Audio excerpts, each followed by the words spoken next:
What is happening, everyone? It is me, Troi, of course, and I'm here with the video at the volleyball court.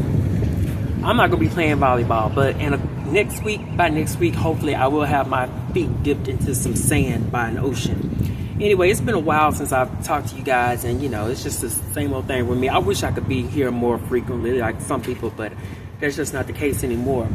But I am here today because, as it is probably about midway through the month of May, I want to share some of the books that I had in mind when it comes to Asian American or Asian and Pacific Islander Reading Month. I think because last year I did it that time in May, because I think that's what the situation was. I didn't really do no research and no homework right now as of late, but it don't matter anyway. I can make a month or whatever it is I wanted to make in regards to my own reading preferences for that time. But yeah, I did pick out 3 books that I want to close out the month of May reading, and one of them is a new book, and one of them is a book that is going to be a 20-year later reread, just like I read Out by Natsuo Kirino last year. So the books that I have in mind, first of course, is The Emperor of Gladness by Ocean. He is a Vietnamese writer, American writer. I can't really pronounce his last name. Is it Vuong? But this book just came out today on May the 13th, and I literally just left Barnes & Noble purchasing this book. And I've got to say, because I read his book, On Earth We Are All Briefly Gorgeous, I think it's called, last May, that I was so enthusiastically excited, and all these other adjectives and adverbs even, to be able to pick up his second book here. So basically, I'm glad that I discovered this author, and that this could not have been released at a much more clearer and prominent time as it regards Asian Pacific Islander Reading Month. So I'm going to be reading The Emperor of Gladness. This is the book that when I get home today, I'm going to start immediately. And you know, I usually don't read new books fresh like that, but I'm starting this immediately. And I even bought a bookmark at Barnes & Noble. This is so cute. But in a nutshell, this book is basically, if I can really kind of get this down, a 19-year-old teenager who is about to jump off a bridge. He ends up getting into contact with this elderly gentleman who, together, they sort of foster this friendship and, you know, go through the things of life, the life things. But yeah, anyway, Ocean, I loved his first book so much that I just, this was a no-brainer. I was definitely getting this. So I was so happy that this came out. And then the next book that I think I want to read, but I'm not 100% sure.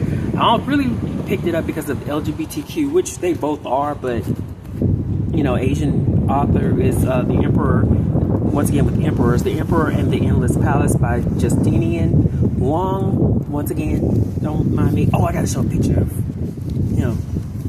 Bay City 1, Bay City 2.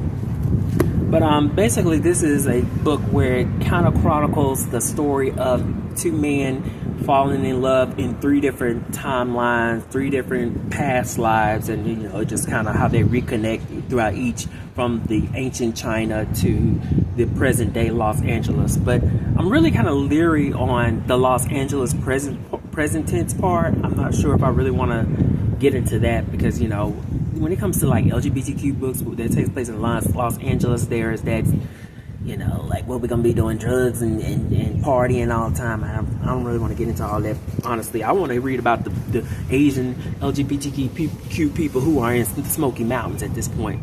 Okay, so the last book is a book that I want to read is, like I said, a 20-year later reread. And that book is Amy Tan's, which of course is one of my favorite authors, is Saving Fish from Drowning. Now, I read this book when it came out 20 years ago, but I don't remember a lot about it. I only remember like very minute snippets, but it has to do with this group of travelers, this group of tourists actually, who visit Burma during this kind of war-torn era, specific to that particular time of 2005, 2004, 2005, the early 2000s. And of course, within that group, somebody ends up being murdered, and sure enough, in Amy Tan fashion, we go through the whole thing of the human experience and cultural implications of, what's going on in Burma, and as we delve, of course, into each of these individual characters. The only real scene that I remember most from that book is the crew on a bus traveling up a path and being blocked by an elephant. That's kind of all that I really recall. And when I first read this book, when it first came out, I mean, I bought it the day it came out, but as I was reading the book, I was in the middle of this transition, moving across to a different state. So there was a block of time which consisted of about 3 months where I didn't even pick up this book at all, and then I picked it up to try to hurry up and finish it. And you know, I want to match my 20-year-old brain then to my 20 years later brain now, and reading this book in a much more concise and thorough and straight to the point fashion that I'm able to read now, you know, without breaks now. So those are the books that I plan on reading when it comes to Asian and Pacific Islander reading month. You know, it's just kind of 3, possibly 2, I don't know, but for sure, The Emperor of Gladness is going down, and my copy of Amy Times, Saving Fish from Drowning, which is at home, is definitely going down. So that's it. That's all. Cannot wait to go home and get started reading. Bye, y'all.